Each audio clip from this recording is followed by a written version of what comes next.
Have you ever waited for the perfect moment to start living? Maybe after getting a better job, after finding the right person, after earning more money.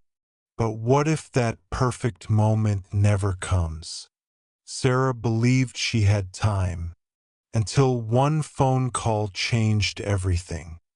Sarah was 29 years old. She worked as an English teacher.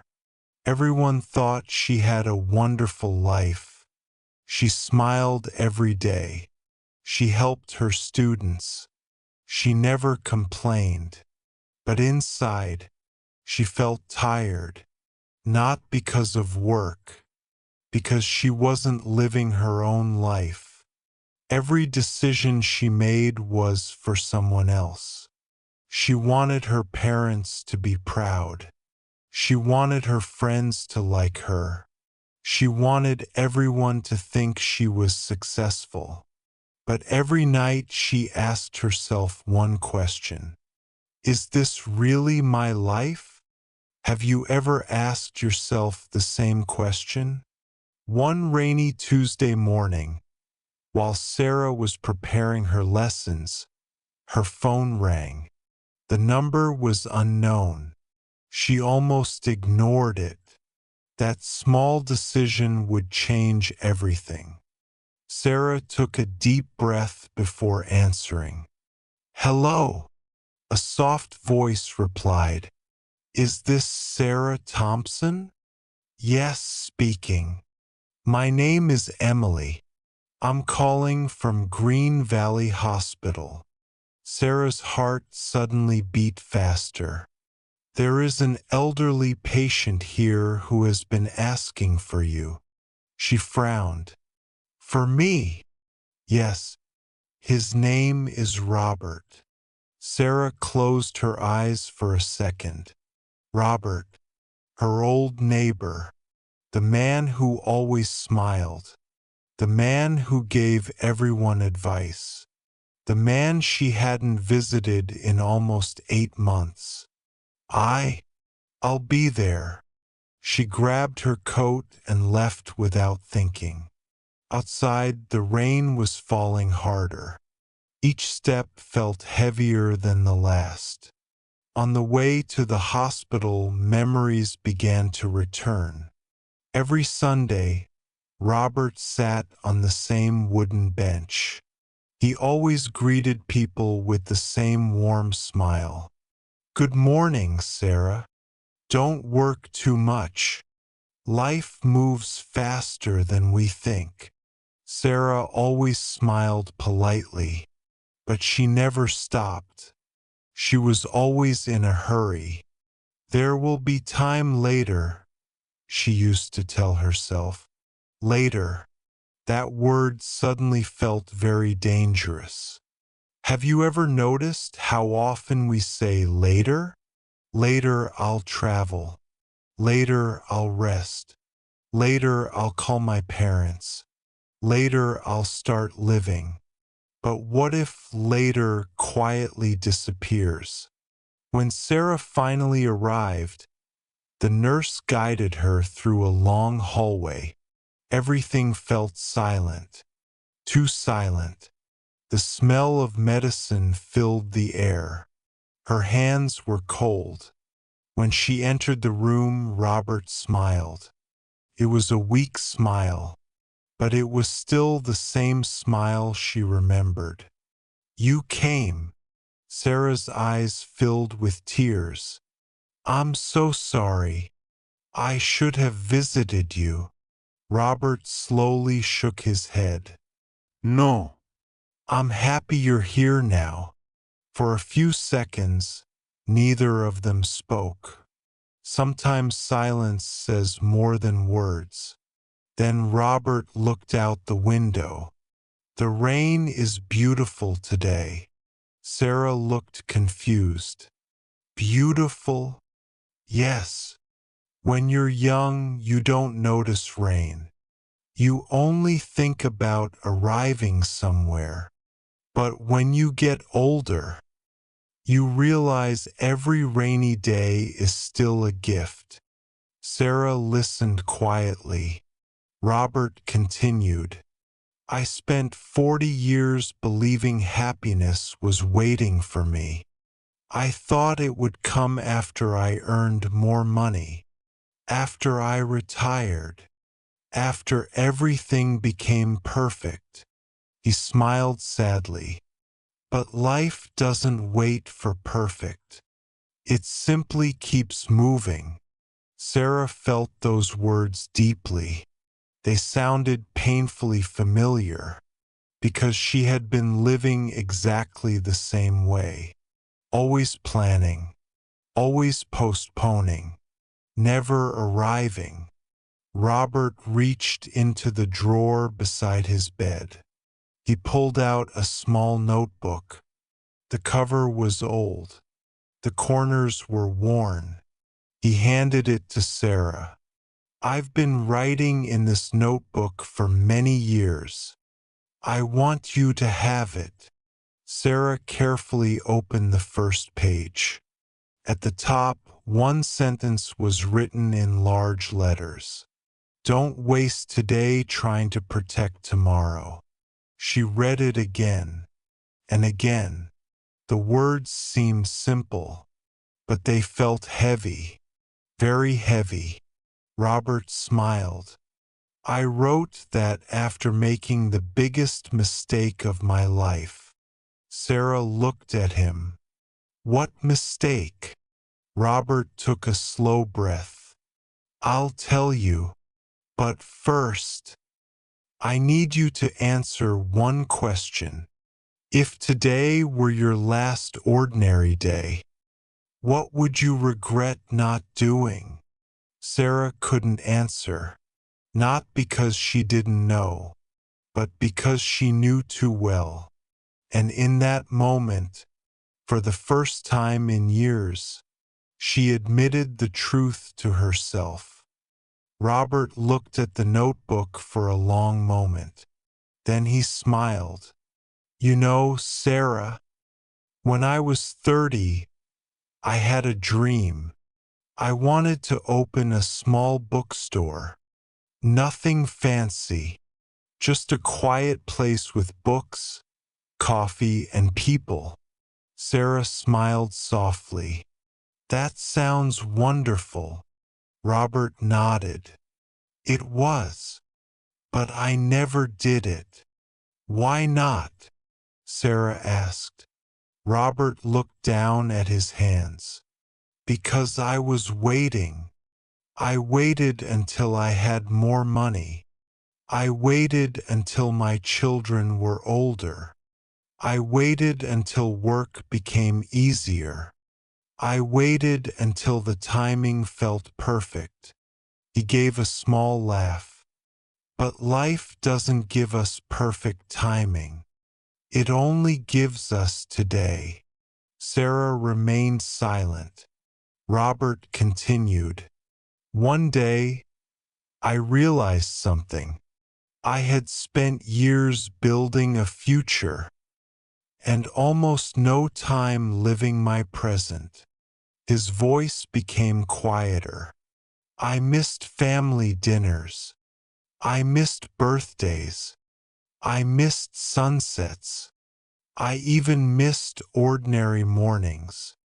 I was always thinking about tomorrow, but tomorrow kept moving. Sarah felt a lump in her throat. She remembered all the invitations she had declined. Friends asking her to travel. Her sister inviting her for lunch. Students thanking her after class while she rushed away. Even simple walks in the park. She had always answered the same way. Maybe next time. Robert looked directly into her eyes. Do you know the most expensive word in the world? Sarah shook her head. Someday. He smiled sadly. Many people spend their entire lives paying for that one word. A tear rolled down Sarah's cheek. I think I've been doing the same. Robert nodded gently. I know. That's why I asked you to come. Sarah looked surprised. You knew. I've watched you for years. You always looked busy, but never peaceful. You were surviving, not living. The room became quiet again. Outside, the rain had finally stopped. A ray of sunlight appeared through the window. Robert pointed toward it. Look, the storm didn't ask for permission to end. It simply ended. Life is like that. The moment can change without warning. So can we. Sarah looked outside. For the first time in a long time, she noticed how beautiful the light was. Not because the world had changed, because she had stopped rushing. Robert reached into his pocket. He took out a folded photograph. It showed a younger Robert standing in front of an empty building. On the back, someone had written, "Future Bookstore." It never became a bookstore, he said with a smile. But I kept this picture, not to remind me of failure, to remind me that dreams don't disappear. People simply stop walking toward them. Sarah held the picture carefully. What if it's too late? Robert smiled. It's too late only for the days that are already gone. But today, he gently tapped the notebook. Today still belongs to you. Sarah closed the notebook and held it against her heart. In that moment, she made a silent promise. No more waiting. No more someday. She didn't know exactly what would change. But she knew one thing. Tomorrow would not look like yesterday. And for the first time in years, that thought didn't scare her. It gave her hope. Have you ever had a moment when one conversation changed the way you saw your entire life? Sometimes it only takes one honest voice to wake us up. The next morning, Sarah woke up before her alarm. For a few seconds, everything felt normal. Then she saw Robert's notebook on her bedside table. She remembered every word. Don't waste today trying to protect tomorrow. She sat quietly. Usually, the first thing she did every morning was check her emails. Not today. Instead, she opened the curtains. Golden sunlight filled the room. She smiled. It had been a long time since she had simply watched a new day begin. As she drank her coffee, she made a small list. Not a list of work, a list of life. Call mom. Visit my sister. Walk in the park. Read a book for pleasure. Watch the sunset. Take a weekend trip. They looked like simple things, but somehow they felt bigger than any business goal she had ever written. When she arrived at school, nothing had changed. The same classrooms, the same students, the same busy schedule. But Sarah had changed. One of her students stayed behind after class. His name was Daniel. He looked nervous. Miss Sarah, I don't think I'm good enough. Sarah smiled gently.